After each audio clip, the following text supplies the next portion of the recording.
ভলিউমটা একদম কমিয়ে নিন আর পারলে একটু একা হয়ে বসুন। আজ আমি আমার জীবনের এমনই এক গোপন কথা আপনাদের বলবো, যা সমাজের চোখে হয়তো ঘোর অন্যায়, কিন্তু আমার ভেতরের মানুষটা আজও সেই টানাপোড়েনে হাঁপিয়ে ওঠে। আমার নাম অনিমা। আপনারা আমাকে অনিমা নামেই ডাকতে পারেন। আমার বাড়ি নদিয়াতে। হ্যাঁ, এই নদিয়া জেলার শান্ত গ্রামেই আমার জন্ম, বড় হয়ে ওঠা, আর এখানেই আমার বিয়ে হয়।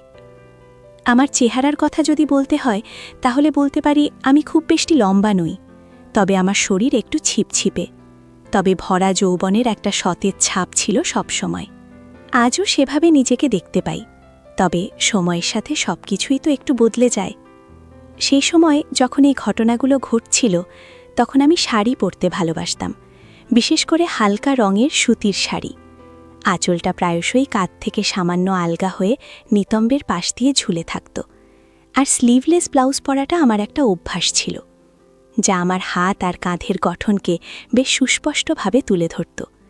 ঘাড়ের কাছে হালকা এলোমেলো চুল আর কাজল টানা চোখ, একটা সরল কিন্তু সতেজ আকর্ষণ আমার মধ্যে ছিল, কথা অনেকেই বলত।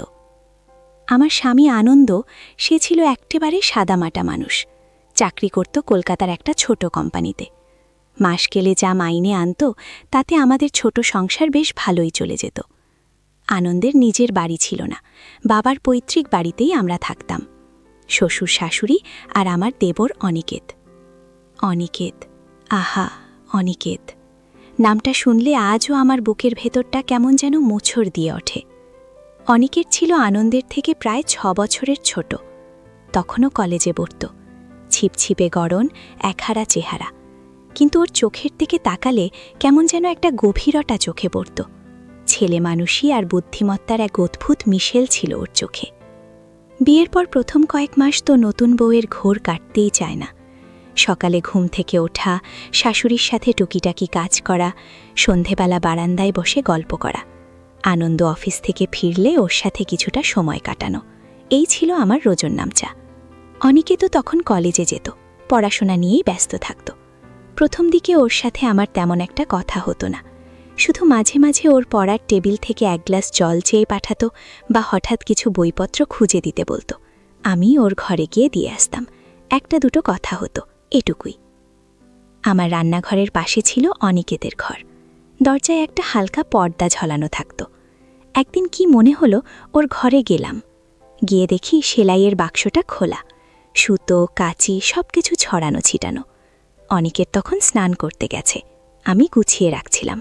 এমন সময় অনিকেত বাথরুম থেকে বেরিয়ে এলো, একটা লুঙ্গি আর গামছা দিয়ে শুধু উপরের অংশটা ঢাকা। ওর শরীর থেকে জল ঝরছিল আর একটা তাজা মাটির সোঁদা গন্ধ আসছিল। মুহূর্তের জন্য আমি থমকে গেলাম। ওর বুক, কাঁধ, পেশিগুলো যেন অন্যরকম দেখাচ্ছিল। আমি লজ্জা পেয়ে তাড়াতাড়ি মুখ ফিরিয়ে নিলাম। ও বোধহয় আমার অস্বস্তিটা বুঝতে পারল। ভাবি, আপনি কেন এসেছেন? প্রশ্নটা করল, কিন্তু ওর গলার স্বরটা কেমন যেন নরম শোনালো। না মানে, তোর সেলাইয়ের বাক্সটা খোলা ছিল, তাই গুছিয়ে দিচ্ছিলাম, আমি কোনো রকমে বললাম।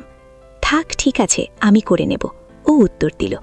কিন্তু সেই মুহূর্তে আমার শরীর থেকে যেন কেমন একটা শিহরণ বয়ে গেল। এই ঘটনার পর থেকে অনিকেতের প্রতি আমার নজর যেন একটু বেশিই বাড়ল। ও যখনই আমার সামনে আসতো আমার বুকটা কেমন যেন ছাদ করে উঠত। ওর হাসি, ওর কথা বলার ভঙ্গি সবকিছুই যেন আমার মনে নতুন করে দাগ কাটতে শুরু করল। আনন্দ তখন প্রায়ই রাতে দেরিতে ফিরত। ওর অফিসের কাজ নাকি অনেক বেড়ে গিয়েছিল। আমি একা একা বারান্দায় বসে থাকতাম, রাতের তারা দেখতাম আর ভাবতাম, আনন্দ কি সত্যি আমাকে আগের মতো ভালোবাসে, নাকি সবটাই অভ্যাস। এই সময়গুলোতেই অনিকেত আমার পাশে এসে বসত। ভাবি, কি ভাবছেন? প্রশ্নটা আসত প্রায়ই। আমি কখনো হাসতাম, কখনো বা অন্যমনস্কভাবে কিছু একটা বলতাম। ওর সাথে কথা বলতে আমার ভালো লাগত। ও খুব মন দিয়ে শুনত আমার কথা, আমার ছোট ছোট দুঃখ, মন খারাপের কারণ। আনন্দের কাছে যা ছিল সামান্য, অনিকেতের কাছে তাই ছিল গভীর। একদিন সন্ধ্যায় আমি রান্নার জোগাড় করছিলাম।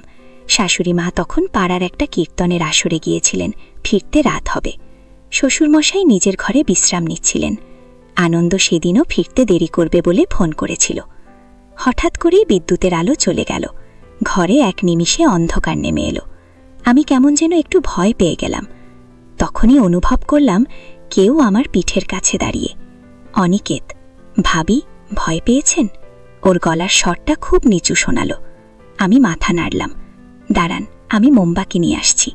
বলতে বলতে ও আমার পাশ দিয়ে চলে গেল। ওর শরীরের উষ্ণতাটা তখনও আমার পিঠে লেগেছিল যেন। মোমবাতি নিয়ে আসার পর ঘরের মধ্যে একটা হালকা আলো ছায়ার খেলা শুরু হলো। আমি তখন শাক বাছছিলাম। ও আমার পাশে চুপ করে বসেছিল। কিছু বলবে অনিকেত? আমি জিজ্ঞাসা করলাম। না, এমনি। ও বলল, কিন্তু আপনার সাথে বসতে ভালো লাগে ভাবি। এই কথাটা আমার হৃদয়ে গিয়ে লাগলো। সেদিন রাতে যখন আমি ঘুমোতে গেলাম, অনিকেতের কথাগুলো বারবার আমার কানে বাজতে লাগলো। ধীরে ধীরে আমাদের সম্পর্কটা আরও ঘনিষ্ঠ হতে লাগলো। ওর পরীক্ষার সময় আমি ওকে পড়ায় সাহায্য করতাম। যদিও ওর বিষয়গুলো আমার থেকে অনেক আলাদা ছিল, তবুও ওর পাশে বসে থাকা, ওকে কিছু বোঝানোর ভান করা আমার খুব ভালো লাগতো। ও আমার হাত ধরত। ভাবি, এটা কি করে হলো বলে। ওর হাতের স্পর্শ আমার সারা শরীরে একটা ভিন্ন অনুভূতি জাগিয়ে তুলত। কখনো কখনো ওর ঠোঁট আমার হাতের খুব কাছাকাছি আসত। আমি চমকে উঠতাম, কিন্তু সরিয়ে নিতে পারতাম না। এক অদ্ভুত মাদকতা ছিল সেই স্পর্শে। একদিন দুপুরের খাওয়া দাওয়ার পর সবাই বিশ্রাম নিচ্ছিল। আনন্দ তখন অফিসের কাজে বাইরে গিয়েছিল, আর ফিরতে রাত হবে। শাশুড়িমা দুপুরে ভাত খেয়েই ঘুমিয়ে পড়েছিলেন। শ্বশুরমশাই ঘুমোচ্ছিলেন তার ঘরে। আমি নিজের ঘরে বসে গল্পের বই পড়ছিলাম। হঠাৎ অনিকেত এলো। ভাবি, একটু আসবেন? আমার একটা জরুরি কাজ আছে। আমি বই রেখে ওর ঘরে গেলাম। ও একটা বই হাতে নিয়ে দাঁড়িয়েছিল, কিন্তু ওর চোখ ছিল আমার দিকে। কি হয়েছে? আমি জিজ্ঞেস করলাম। আসলে একটা খুব জরুরি বিষয় জানতে হবে। আপনি একটু বসুন বলেও চেয়ারটা এগিয়ে দিল। আমি বসতেই ও আমার পাশে খাটে বসল, বইটা খুলল, আর তারপর এমনভাবে ঝুঁকে এলো যে ওর শরীরের উষ্ণতা আমার গায়ে লাগছিল। ওর মুখের গন্ধ, ওর চুলে লেগে থাকা তেল, শ্যাম্পুর গন্ধ, সব মিলে আমার মনকে কেমন যেন বিবহবল করে তুলছিল। ও তখন বইয়ের একটা পাতায় আঙুল রেখে আমাকে কিছু বোঝানোর চেষ্টা করছিল, কিন্তু আমার মন তখন অন্য কোথাও। ওর আঙুলগুলো মাঝে মাঝেই আমার হাত ছুঁয়ে যাচ্ছিল। আমার বুকের ভেতরটা ধুকপুক করছিল। আমি চোখ তুলে ওর দিকে তাকালাম। ও তখন আমার দিকেই তাকিয়েছিল। ওর চোখে এক অদ্ভুত ঘোর। ভাবি, ওর গলার স্বরটা কেমন যেন ভারী শোনালো। আমি চুপ করে রইলাম। ওর হাতটা আমার হাতের ওপর এসে পড়ল, খুব আলতো করে। আমার সারা শরীর যেন কাঁটা দিয়ে উঠল। আমি নিজেকে সামলে নিতে পারছিলাম না। এই স্পর্শটা আমাকে যেমন অস্বস্তি দিচ্ছিল, তেমনি এক অজানা ভালো লাগা আমাকে ঘিরে ধরছিল। ওর চোখ তখন আমার ঠোঁটের ওপর। আমার শ্বাস প্রশ্বাস দ্রুত হচ্ছিল। আমি কোনো মতে হাতটা সরাতে চাইলাম, কিন্তু ওর হাতের চাপ বেড়ে গেল। ভাবি, আপনি কি কিছু অনুভব করছেন না? ওর প্রশ্নটা আমার কানে বাজল। আমি উত্তর দিতে পারলাম না। আমার সারা শরীর তখন কাঁপছে। ও আরও কাছে এলো। ওর নিঃশ্বাস আমার মুখে এসে পড়ল। আমি চোখ বুজে ফেললাম। জানি এটা ভুল, এটা অন্যায়, কিন্তু এই মুহূর্তে আমার মস্তিষ্ক কোনো যুক্তি মানতে চাইছিল না। আমার শরীর যেন অন্য এক ঘোরের মধ্যে ছিল। আমার অবাধ্য মন শুধু বলতে চাইছিল, থামিস না। অনেকের তখন আমার খুব কাছে। ওর হাতটা আস্তে আস্তে আমার বাহু বেয়ে উপরে উঠে এলো, আমার কাঁধ ছুঁয়ে। আমি যেন জমে গিয়েছিলাম। আমার মনে হচ্ছিল এই বুঝি কেউ দেখে ফেলবে, সব শেষ হয়ে যাবে। কিন্তু একই সাথে আমার শরীর চাইছিল এই স্পর্শ আরও গভীর হোক। অনিকেত আমার কানের কাছে মুখ এনে ফিসফিস করে বলল, ভাবি, আপনি কত সুন্দর জানেন? ওর এই কথাগুলো আমার ভেতরে এক অদ্ভুত আগুন জ্বালিয়ে দিল। আমি মাথা নিচু করে রইলাম। ও তখন আমার চিবুক ধরে আলতো করে মাথাটা উঁচু করল। আমার চোখ তখন ওর চোখের গভীরে। আমি নিজেকে সরাতে পারছিলাম না। অনিকেতের চোখগুলোতে তখন এক অদ্ভুত ক্ষুধা। ও ধীরে ধীরে আমার আরও কাছে এলো। আমার বুকের ভেতরটা যেন ফেটে যাচ্ছিল।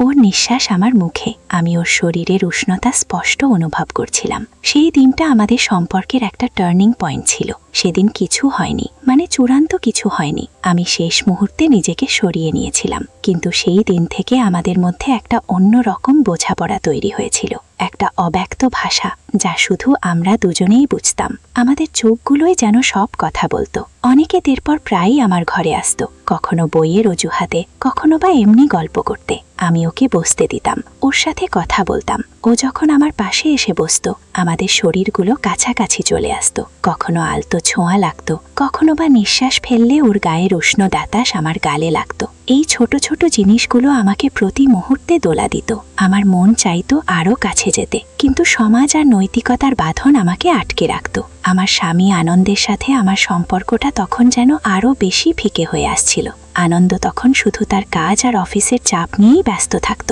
আমার দিকে সেভাবে তাকানোর সময়ও যেন তার ছিল না। আমার একাকিত্ব আর মনের ভেতরে শূন্যতা অনিকেতকে আরও বেশি করে আমার কাছে টেনে আনছিল। ও আমার এই দুর্বলতার সুযোগটা ভালোভাবেই নিচ্ছিল। আপনার চোখে এত কষ্ট কেন ভাবি? অনিকেত মাঝে মাঝেই জিজ্ঞাসা করত।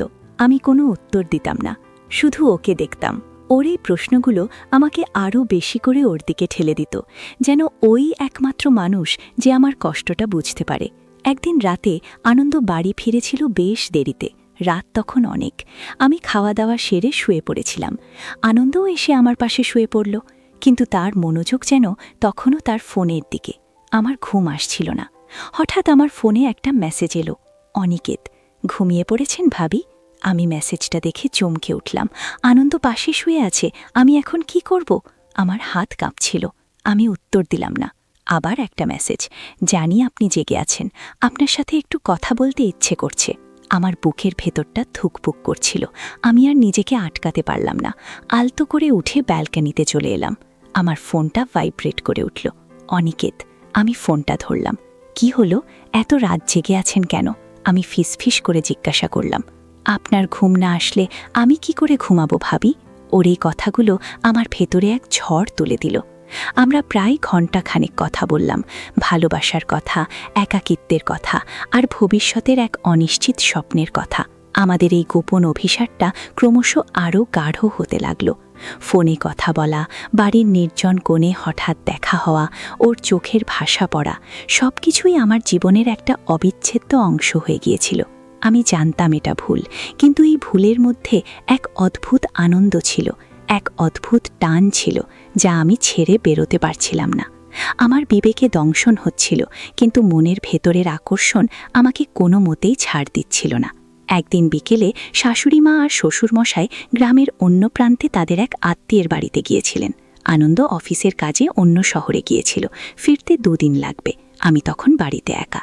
অনেকে তো কলেজে যায়নি সেদিন, ওর নাকি জ্বর লাগছিল। আমি দুপুরে ওকে কিছু খেতে দিয়ে এসেছিলাম, তারপর নিজের কাজ করছিলাম। হঠাৎ অনিকেতের ঘর থেকে একটা গোঙানির আওয়াজ শুনতে পেলাম। দৌড়ে গেলাম ওর ঘরে। দেখি ও খাটে শুয়ে যন্ত্রণায় ছটফট করছে। কি হয়েছে অনিকেত? আমি ওর পাশে বসে পড়লাম। পেটে খুব ব্যথা করছে ভাবি, মনে হচ্ছে মরে যাব। ওর কপালে হাত দিলাম, গা গরম। আমি ভয় পেয়ে গেলাম, তাড়াতাড়ি গরম জল নিয়ে এলাম, পেটে সেক দিলাম। তারপর ওর কপালে জলপটি দিতে লাগলাম। ও চোখ বুঝে পড়েছিল, ওর মুখটা যন্ত্রণায় কুকড়ে গিয়েছিল। সেক দিতে দিতে আর জলপটি দিতে দিতে কখন যে ওর হাতটা আমার হাতে চলে এলো আমি বুঝতেও পারিনি। ওর শরীরের উষ্ণতা আমার হাতে লাগছে, আর আমার বুকটা ধুকপুক করছে। ওর জ্বর আর পেটের ব্যথায় ও কাহিল হয়ে পড়েছিল। আমি ওর পাশে বসে মাথায় হাত বোলাচ্ছিলাম। ওর মুখটা আমার দিকে ফিরল। আপনার হাতটা কত নরম ভাবি, ও ফিসফিস করে বলল। ওর চোখগুলো কেমন যেন ভেজা ভেজা। ওর দিকে তাকিয়ে আমার বুকের ভেতরটা কেমন যেন করে উঠল। আমার মনে হলো এই ছেলেটা আমার খুব আপন, খুব ভালোবাসার একজন। আমার সব দ্বিধা, সব ভয় যেন নিমেষে উধাও হয়ে গেল। আমি ওর কপালে একটা আলতো চুমু দিলাম। ও চোখ বুজে রইল। আমি জানি এই মুহূর্তে আমি যা করছি তা ঠিক নয়, কিন্তু ওর এই কষ্ট দেখে আমার মনটা উথলে উঠছিল। সেই রাতের পর থেকে আমাদের সম্পর্কটা আরও জটিল হয়ে উঠল। অনেকে এখন প্রায়ই আমাকে নানা অজুহাতে তার ঘরে ডাকত। কখনো বলতো, ভাবি বইটা খুঁজে পাচ্ছি না, কখনো বা আমার একটু মন খারাপ, আপনার সাথে কথা বলতে চাই। আর আমি সেই ডাকে সাড়া দিতাম। ঘরের নির্জনতা, জানলার বাইরে সন্ধ্যা নামার আবছা আলো, আর আমাদের বুকের ভেতরের আগুন, সব মিলে এক অন্য রকম পরিবেশ তৈরি হতো। ও আমার হাত ধরত, আমার চুলে বিলি কেটে দিত। ওর স্পর্শে আমার সারা শরীরে শিহরণ জাগত। আমি ওর চোখে চোখ রেখে কথা বলতাম। আমাদের গোপন অনুভূতিগুলো যেন আরও স্পষ্ট হয়ে উঠত। একদিন আনন্দ হঠাৎ করেই তাড়াতাড়ি বাড়ি চলে এলো। সেদিন আমি আর অনেকে তোর ঘরে বসে গল্প করছিলাম। আনন্দ দরজায় কড়া নাড়তেই আমি চমকে উঠলাম। অনেকে তো ভয়ে জমে গিয়েছিল। কে? অনেকে জিজ্ঞাসা করল। আনন্দ, দরজা খোল! আনন্দ চেঁচিয়ে উঠল। আমরা দুজনেই ভয়ে সাদা হয়ে গিয়েছিলাম। অনেকে তাড়াতাড়ি বইগুলো গুছিয়ে নিল, আর আমি তাড়াতাড়ি ওর ঘর থেকে বেরিয়ে নিজের ঘরের দিকে ছুটলাম। আনন্দ তখন দরজার সামনে দাঁড়িয়ে। কোথায় ছিলে? এত দেরি হলো কেন দরজা খুলতে? আনন্দ কড়া গলায় জিজ্ঞাসা করল। আমি বাথরুমে ছিলাম, আমি কোনো মতে মিথ্যে বললাম। আনন্দ সন্দেহের চোখে আমার দিকে তাকালো। কি করছিলি তুই অনিকেতের ঘরে? ওর প্রশ্নটা আমার বুক চিরে দিল। ও আমাকে একটা বই খুঁজতে বলেছিল, তাই গিয়েছিলাম, আমি আমতা আমতা করে বললাম। আনন্দ আর কিছু বলল না, কিন্তু ওর চোখে একটা সন্দেহ আমি স্পষ্ট দেখতে পাচ্ছিলাম। সেই দিনের পর থেকে আনন্দের সন্দেহ আরও বাড়তে লাগল। সে আমার উপর নজর রাখত, আমার ফোন চেক করত, এমনকি অনিকেতের সাথে আমার কথা বলার ওপরও যেন একটা অদৃশ্য কাঁটা ঝুলে থাকত। আমাদের জীবনটা নরক হয়ে উঠেছিল। অনিকেতও ভয়ে ভয়ে থাকত। আমরা দুজনেই বুঝতে পারছিলাম আমাদের এই গোপন সম্পর্কটা আর গোপন থাকছে না। এক অন্যায় আর লজ্জার বোঝা আমাদের দুজনের কাঁধে চেপে বসেছিল। এক রাতে আনন্দ ঘুমিয়ে পড়ার পর আমি অনিকেতের ঘরে গেলাম। ও তখন বারান্দায় দাঁড়িয়েছিল। অনিকেত, আমাদের এই ভুলটা ঠিক নয়, আমি বললাম। আমরা যা করছি তাতে আনন্দ খুব কষ্ট পাবে। অনিকেত আমার দিকে তাকালো। ওর চোখে তখন এক অদ্ভুত হতাশা।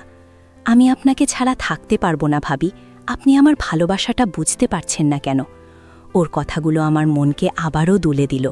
আমি ওকে বোঝানোর চেষ্টা করলাম, এটা সম্ভব নয়, আমাদের জীবনটা এভাবে চলতে পারে না। আমাদের এই সম্পর্কটা শেষ করতে হবে অনিকেত, এটা আমাদের সবাইকে শেষ করে দেবে, আমি জোর দিয়ে বললাম। অনিকেতের চোখে তখন জল। সে আমাকে জড়িয়ে ধরল। আমি নিজেকে ছাড়াতে পারছিলাম না। ওর শরীরের উষ্ণতা, ওর ভালোবাসার অনুনয় সব মিলে আমার মনকে আরও বেশি দোদুল্যমান করে তুলল। কিন্তু আমার বিবেক আমাকে শান্তি দিচ্ছিল না। আমি জানতাম এই সম্পর্কটা আমাকে শুধু যন্ত্রণা আর অপরাধবোধই দেবে। আমি আনন্দকে ঠকাতে পারছিলাম না, যদিও আনন্দের অবহেলা আমাকে অনিকেতের দিকে ঠেলে দিয়েছিল। অবশেষে আমি এক কঠিন সিদ্ধান্ত নিলাম। অনিকেতকে বোঝালাম আমাদের আলাদা থাকতে হবে। ও প্রথমে মানতে চাইল না, আমাকে ব্ল্যাকমেল করার চেষ্টা করল। আমি সব ফাঁস করে দেব বলে ভয় দেখালো, কিন্তু আমি আমার সিদ্ধান্তে অটল ছিলাম। আমি জানতাম যা হওয়ার হয়ে গেছে, কিন্তু এখন আমার পরিবার আর আমার শান্তির জন্য এই সম্পর্ক থেকে বেরিয়ে আসা জরুরি। সেটা ছিল আমার জীবনের সবচেয়ে কঠিন সময়। আমি আনন্দের কাছে আমার সব ভুল স্বীকার করতে পারিনি, কিন্তু ধীরে ধীরে অনিকেতের সাথে সব যোগাযোগ বন্ধ করে দিলাম। অনিকেত প্রথমে খুব ভেঙে পড়েছিল, কিন্তু ধীরে ধীরে সেও বাস্তবতাটা মেনে নিল। নিজের ভুল বুঝতে পেরে সে শহরে চলে গেল, নতুনভাবে নিজের জীবন শুরু করার জন্য। আমার জীবনে আনন্দ ফিরে এলো ধীরে ধীরে। আমিও আমার ভুল থেকে শিক্ষা নিয়েছিলাম। আজ আমি জানি সম্পর্ক অনেক জটিল হতে পারে আর মানুষ অনেক ভুল করতে পারে, কিন্তু সেই ভুল থেকে বেরিয়ে আসাটা খুব জরুরি। আমি আনন্দকে আবারও ভালোবাসতে শুরু করলাম, নতুন করে সম্পর্কটা গড়ে তুললাম। জীবনের প্রতিটা মুহূর্তই একটা শিক্ষামূলক অভিজ্ঞতা। সেই ঘটনা থেকে আমি শিখেছি ক্ষণিকের আবেগ অনেক সময় দীর্ঘস্থায়ী দুঃখের কারণ হয়, আর ভালোবাসার অর্থ শুধু শারীরিক আকর্ষণ নয়, বিশ্বাস, সততা আর মানসিক বোঝাপড়া। আর তাই যে কোনো পরিস্থিতিতে নিজের মূল্যবোধ আর নীতির প্রতি অবিচল থাকাটা খুব জরুরি। অনেক অপ্রিয় সত্যি হয়তো আড়ালে থেকে যায়, কিন্তু দিনের শেষে নিজের শান্তি আর পরিবারের সম্মানটাই সবচেয়ে বড়। যদি আমার গল্পটা আপনার ভালো লেগে থাকে তাহলে চ্যানেলটি সাবস্ক্রাইব করতে ভুলবেন না।